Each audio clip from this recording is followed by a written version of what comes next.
murtad. Sebab murtad itu bahaya besar. Al-Baqarah 217. Allah berfirman, "Wa may yartadid minkum an dini fayamut wa huwa kafir fa ulaika habitat a'maluhum fid dunya wal akhirah wa ulaika ashabun nar hum fiha khalidun." Siapa saja yang murtad, ya, siapa saja yang murtad di antara kalian lalu dia mati dalam keadaan kafir, mati dalam keadaan kafir, ya, faulaika habitat a'maluhum fid dunya wal akhirah, maka dia, ya, maka dia hapus amalannya dunia akhirat.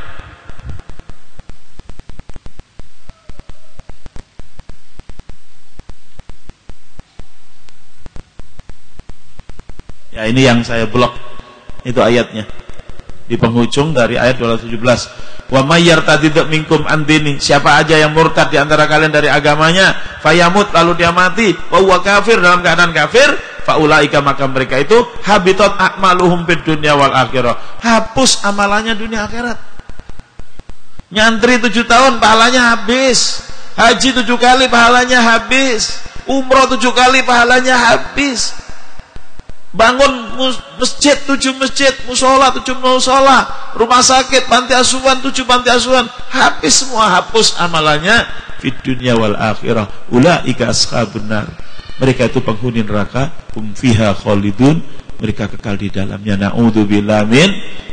Jadi ini musibah yang sangat besar, murtad itu. Murtad itu musibah besar. Sekarang karena penguasa tidak perhatian masalah murtad, hari ini diperkirakan yang murtad umat Islam di Indonesia 2,75 juta per tahun. Inna lillahi wa inna ilaihi rajiun. Karena negara kita nggak punya sistem untuk menjaga agama umat kita ini. Karena tidak mau mengadopsi hukum-hukum dari Al-Quran. Kalau diadopsi, terjaga sistem. Ada imunitasnya. Ya, kalau terjangkit murtad, cepat diatasi. Ada orang murtad diistitabah, diajak bertobat, diterangkan ayat 217 ini. Bahayanya orang murtad, kamu rugi, kamu murtad itu. Cuma ngejar, ya, seorang gadis cantik gitu aja, kamu sudah mengorbankan surgamu, kamu pilih neraka. Kamu rugi, kamu murtad. Ya, hanya mengharapkan, ya, cowok ganteng segitu aja. Emang nggak ada di Az-Zikra yang lebih ganteng dari itu? Nah, padahal banyak nih. Belakang saya juga belum ganteng, bugar lagi, ya. Ketua kelompok kebugaran. Nah, jadi diterangkan ruginya orang murtad. Setelah itu nanti dia bagaimana? Kalau dia kembali kepada hak, rujuk ilal hak, dia terima.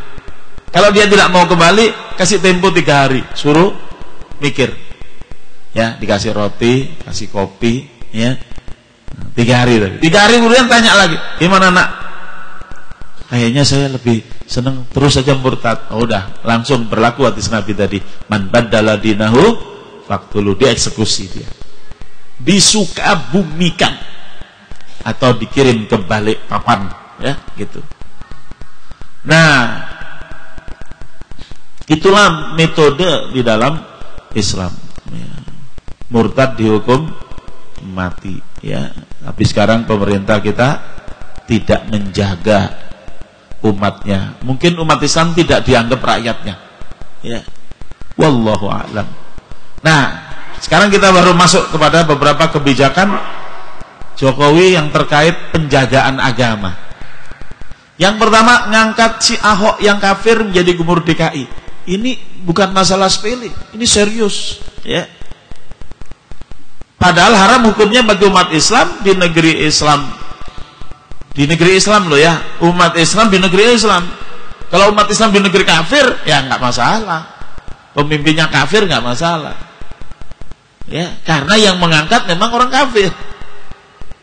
Tapi kalau umat Islam di negeri Islam, kan yang mengangkat umat Islam. maka haram hukumnya bagi umat Islam dipimpin oleh orang kafir. Surah An-Nisa ayat 59. Ulil amri minkum, bukan minhum. Kita lihat Sofwatu Tafasir. Sofwatu Tafasir karya Al-Ustadz Muhammad Ali As-Sobuni, guru besar Fakultas Syariah di Universitas Mekah, ya, Ummul Qura kalau nggak salah, ya. Allah SWT berfirman, ya ayyuhalladzina amanu ati'ullaha wa ati'ur rasula wa ulil amri minkum. Ditafsirkan oleh Al-Ustadz Muhammad Ali As-Sobuni dalam Sofwatu Tafasir, ay ati'ullaha wa ati'ur rasulahu bitamassuki bil kitabi was sunnah, yaitu taatilah Allah dan taatilah Rasulnya dengan cara apa? Bitamassuki, dengan berpegang teguh bil kitabi was sunnati, berpegang teguh kepada Al-Quran dan As-Sunnah. Wa ati'ul hukama, dan taatilah para penguasa idza kanu muslimin, jika penguasa itu keadaannya muslimin. Artinya kalau kafirin tidak memenuhi syarat, ya. Kalau tidak memenuhi syarat artinya apa? Wudu syarat sahnya sholat. Orang sholat tanpa wudu berarti sholatnya nggak sah alias batal. Nah, Ahok tidak memenuhi syarat, ya, berarti dia batal. Makanya orang Jakarta mengatakan Ahok itu gubernur ilegal. Ya, gubernur yang legal itu Bang Rozi. Ya, nanti malam Bang Rozi mengadakan tablik akhir tahun di Jalan Basuki Rahmat, ya, flyover tanah Kampung Melayu. Nah, silakan bagi para hadirin yang punya waktu, silakan, ya, kalau mau hadir ketemu dengan Gubernur Bang Rozi, ketemu Habib Rizik, para habaib dan ulama se-Jakarta, ya. Insyaallah, ya. Nah, kembali di sini saya ingin tegaskan, wa atiul hukama idza kanu muslimin mutamassikina bi syar'illah. Bahkan oleh As-Sobuni tidak hanya disyaratkan muslimin, tapi muslimin yang mutamassikina bi syar'illah, yang berpegang teguh kepada syariat Allah, ya. Ahok pegang teguh syariat Allah enggak? Ahok pegang teguh ayat suci enggak? Dia menolak ayat suci, dia mau ayat konstitusi aja, ya. Nah, ternyata ayat konstitusi tidak bisa menahan jatuhnya pesawat Air Asia, ya. Dan juga sebentar lagi ini bakal banjir di Jakarta, hati-hati, ya. Kalau dipaksakan maksiat nanti malam, bukan tidak mungkin banjirnya lebih besar, ya. Kan mau bikin acara panggung maksiat lagi, ya. Itla ta'ata li makhluqin fi maksiatil khaliq, karena tidak boleh taat kepada makhluk dalam maksiat kepada khaliq. Ini sebuah hadis. Wa fi qoulihi minkum, dan dari firman Allah minkum dalilun, ini menjadi dalil, bukti ala annal hukam alladzina tajibu ta'atuhum, bahwasanya penguasa yang wajib ditaati yajibu ayyakunu muslimin, wajib orangnya muslimin, hissan wa maknan, hissan wa maknan, lahman wa daman. Hissan wa maknan itu maksudnya yang tampak maupun yang tidak tampak, luar dalam muslimnya, lahman wa daman, ya, daging dan darah. Nah, ini sudah diadopsi oleh bahasa Indonesia, sudah mendarah daging Islamnya, gitu. La ayyakunu muslimina suratan wa syaklan, bukan sekedar tampilannya doang muslim, bukan sekedar KTP-nya doang yang muslim. Apalagi KTP kalau agamanya udah mau dihapus juga, itu memang dalam rangka untuk menghilangkan ajaran Islam dari negeri ini, supaya orang nggak berpikir lagi dia Islam apa enggak. Itu satu, kalau KTP dihapus itu. Yang kedua, dalam masalah demografi nggak ketahuan lagi. Mereka nanti akan mengklaim, oh enggak, kami nggak minoritas, kami mayoritas, begitu. Kalau ada datanya kan bisa dicek, gitu kan. Tapi kalau nggak ada, kolom agamanya, kan nggak bisa dicek, ya, nggak bisa dicek. Nah kemudian dalil yang kedua bahwa haram hukumnya bagi umat Islam di negeri Islam dipimpin oleh orang kafir, surah An-Nisa ayat 141. Wala yaj'alallahu lil kafirina 'alal mu'minina sabila. Sekali-kali Allah tidak memberikan jalan kepada orang kafir untuk menguasai orang mukmin. Di situ dalam tafsir Jalalain diberikan keterangan apa yang dimaksud dengan sabilan, thariqon bil istiqsal. Thariqon yaitu jalan, bil istiqsal. Apa istiqsal? Istiqsal artinya mencabut sampai ke akar-akarnya. Allah tidak ngasih jalan kepada orang kafir untuk mencabut umat Islam sampai ke akar-akarnya. Bagaimana umat Islam bisa dicabut sampai ke akar-akarnya di suatu negeri? Hanya ada dua kondisi bahwa umat Islam itu dicabut sampai ke akar-akarnya, yaitu umat Islam dihabisi, dipenggali lehernya, atau ditembaki patok kepalanya atau jantungnya sehingga mati umat Islam, nggak ada lagi yang Islam. Atau yang kedua, umat Islam dipaksa murtad. Itulah yang terjadi di Andalusia, di Spanyol, ya, Andalusia. Di mana Andalusia? Saya tanya, Andalusia milik siapa? Milik siapa? Milik Anda, milik elu, sama milik Sia. Makanya namanya Andalusia, ya. Cuma Anda, elu, dan Sia pada kagak nyadar. Padahal itu milik Anda, milik elu, sama milik Sia, ya. Itu milik umat Islam, Pak, ya. 8 abad umat Islam berkuasa di sana. Tapi begitu umat Islam berpecah belah, menjadi lemah, Nasrani bangkit, kemudian tadinya Nasrani hidupnya dijaga, tidak dimusnahkan. Tapi begitu umat Islam lemah, mereka bangkit, mereka menguasai pemerintahan, kemudian umat Islam dibabat habis. Siapa baca Al-Quran, bunuh. Siapa ngomong bahasa Arab, bunuh. Siapa yang mengaku muslim, bunuh. Kecuali yang murtad. Yang murtad dikasih pakaian yang sekarang ada di mal-mal. Pegawai-pegawai muslim di mal-mal pakai pakaian apa sekarang? Sinterklas. Itulah pakaian tanda dikenakan kepada orang muslim di Andalusia yang dipaksa murtad. Jadi yang jadi pegawai yang pakai pakaian Sinterklas, hati-hati. Berarti mereka diserupakan dengan umat Islam yang dimurtadkan di Andalusia, ya. Makanya tolong Anda, lo, dan Sia kasih tahu saudara Anda, lo, dan Sia itu supaya jangan sampai dimurtadkan, ya, dimurtadkan. Apalagi, ya, masuk MTS, ya, tahu MTS?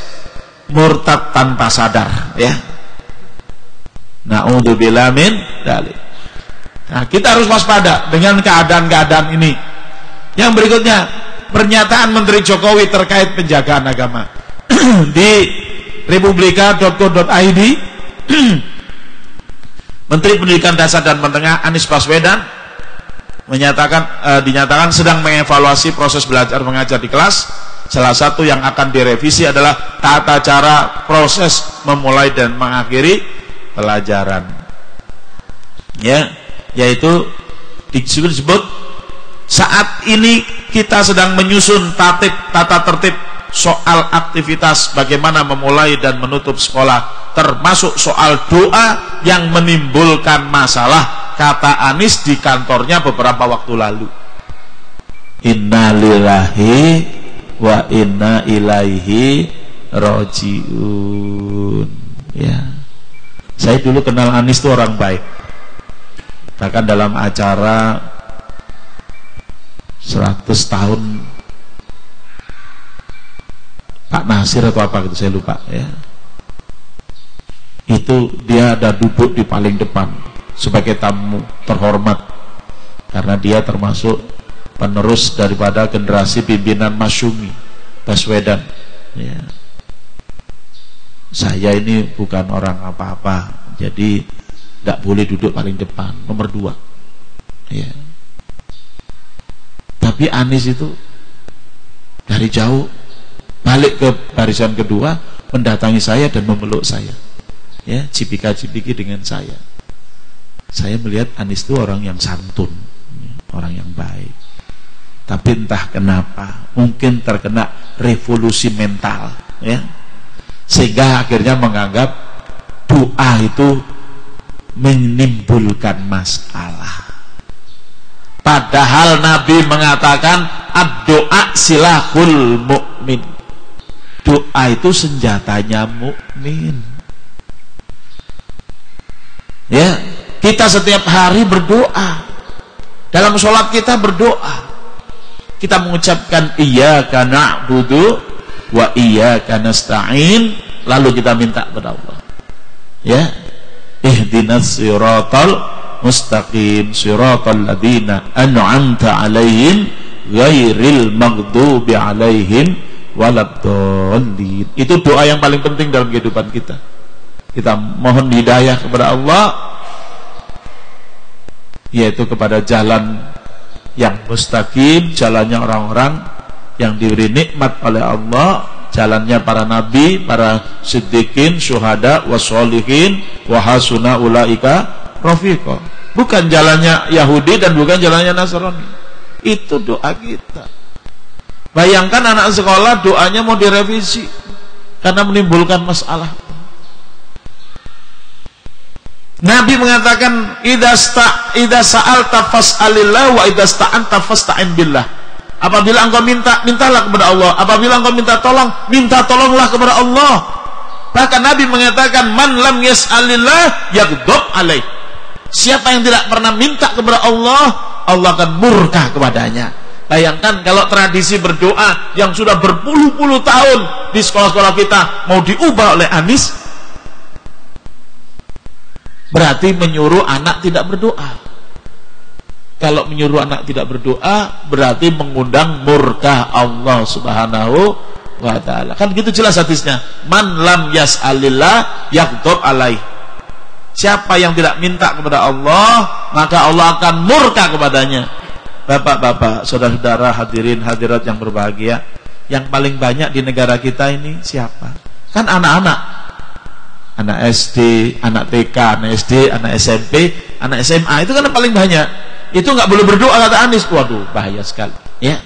Walaupun guru-guru ya, karena banyak protes guru-guru ya, saya nggak begitu maksudnya. Nah, itulah ya. Kalau diem kita ya jalan terus begitu ya. Kita udah apalah kelakuannya ya. Nah, kemudian ini juga mengerikan, rencana Menteri Agama susun RUU perlindungan agama. Ini saya kutip sengaja dari Kompas ya, karena inilah yang diberitakan oleh Kompas ya. Bahwa Menteri Agama Lukman Hakim Saifuddin, sebagaimana dilansir sejumlah media, menyatakan Kementerian Agama sedang mempersiapkan rancangan undang-undang perlindungan umat beragama. Menurut dia, RUU perlindungan umat beragama merupakan hasil forum group discussion yang dilakukan Kementerian Agama dengan melibatkan tokoh-tokoh dari beberapa agama. Saya kira ini pembohongan publik. Kita nggak pernah diundang-undang kok. Yang saya tahu ya, dari kalangan MUI ya, itu ada undangan. Tapi peserta diskusinya MUI Kiai Haji Ma'ruf Amin. Terus Setara Institut Hendardi, ngerti apa dia tentang agama? Terus Wahid Institut liberal, Itulah yang disebut tadi hasil daripada forum group discussion. Ngeri, ya, ngeri. Dan apa yang dimaksud dengan makna undang-undang perlindungan agama? Semua agama boleh, tidak ada lagi yang kafir dan sesat. Ya. Tidak boleh dilakukan serangan fisik kepada penganut agama apapun. Ini artinya apa? Pendangkalan akidah dan penodaan agama Islam akan merajalela. Pemurtatan akan melonjak. Kenapa ibu-ibu di lereng Merapi itu murtad? Setelah ditanya oleh wartawan tabloid Suara Islam, tanya, Bu, kenapa murtad di Gunung Merapi itu? Jawabannya apa? Boten nopo-nopo mas, sami mawon. Nggak napa-napa, orang sama aja. Ya. Tujuannya nggih sami teng Gusti Allah. Gusti Allah mungkin ya. Nggak bisa ngomong Gusti Allah ya. Ini terjadi karena apa? Pendangkalan akidah. Dan itulah yang diinikan oleh kelompok liberal. Mudah-mudahan Rebu depan kita bahas yang virus-virus liberal ya. Nanti tolong diingetin saya ya Den ya. Nah, kemudian Undang-Undang Nomor 1 PNPS yang mereka gagal mencabutnya melalui Mahkamah Konstitusi, itu ya akan dibuang begitu aja. Undang-Undang Penyiaran Agama yang melarang diakonia, melarang pemurtatan dengan kedok-kedok sosial, itu akan dihapus. Saya yakin teman-teman di sini udah tahu lah apa yang terjadi di itu gedung yang depan kita. Ya. Gedung apa itu? SICC itu. Nah, ya. Dulu ada kiai kita, Kiai Mukti Ali cerita bahwa 2 November yang terjadi yang difilmkan oleh Rateka itu di Monas besar-besaran pemurtatan. Ya. Kemudian PBM tentang pendirian rumah ibadah tidak berlaku lagi. Ya. Artinya umat Islam tidak dilindungi akidah dan agamanya.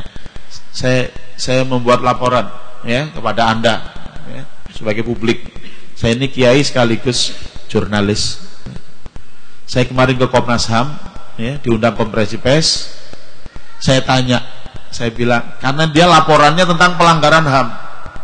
Menurut mereka pemerintah melanggar HAM karena membiarkan Ahmadiyah diserbu oleh umat Islam, oleh mereka sebut oleh ormas intoleran.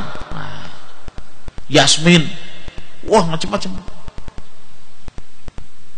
Lucunya tentang Yasmin yang buat laporan Komnas HAM itu anggota Komnas yang tidak netral. Kenapa? Dialah aktivis gereja Yasmin. Ini gimana mau netral?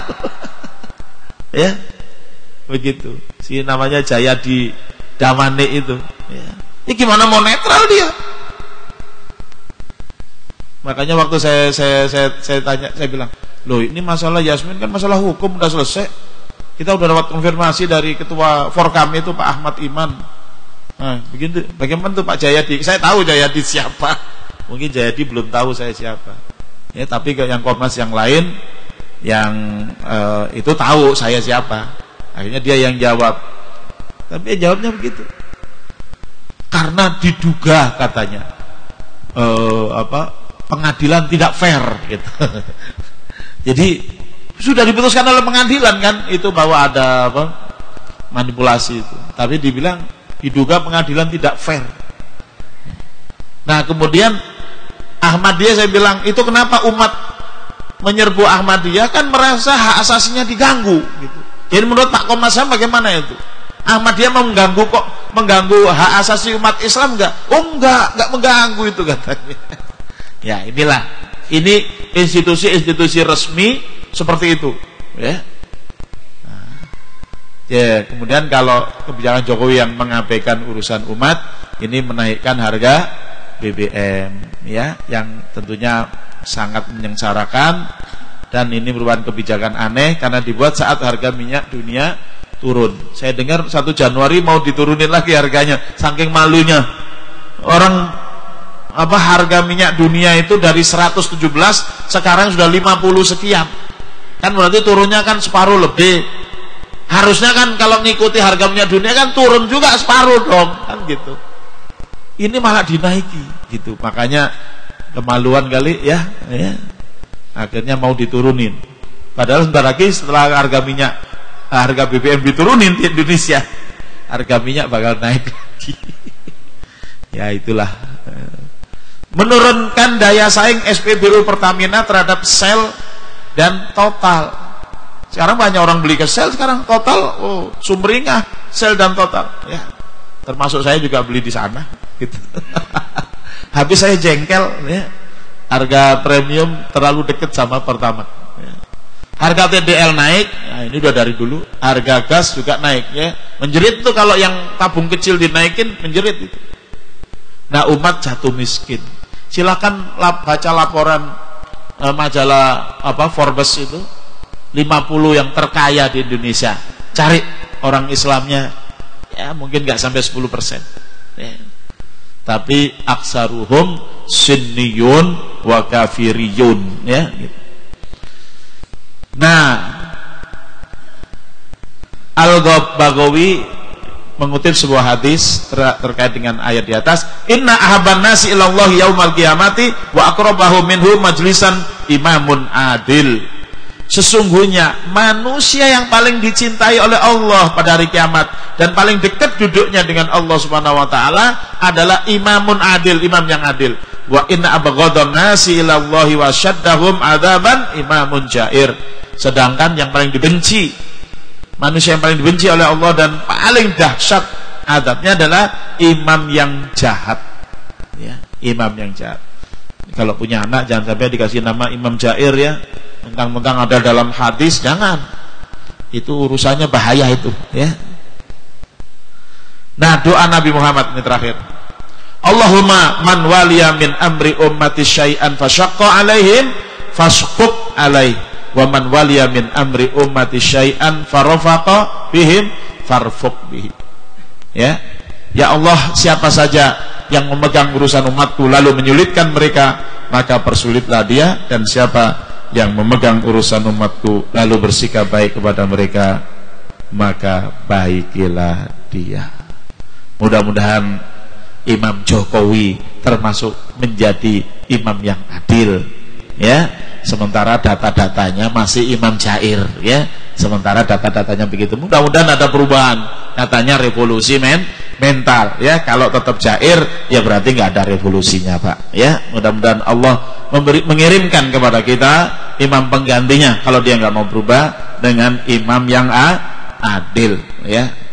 Nah, demikian, mudah-mudahan bermanfaat. Walafu minkum. Wassalamualaikum warahmatullahi wabarakatuh. Jazakumullah Ustaz. Dan kepada semua jamaah yang ingin mendapatkan sehat dan bugar, bisa berkumpul pada salat Isyraq bersama Ustaz Muhammad Al-Khattab. Mari kita tutup dengan hamdalah dan doa kafaratul majlis. Alhamdulillahirabbil alamin. Subhanakallahumma wa bihamdika asyhadu an la ilaha illa anta astaghfiruka wa atubu ilaik.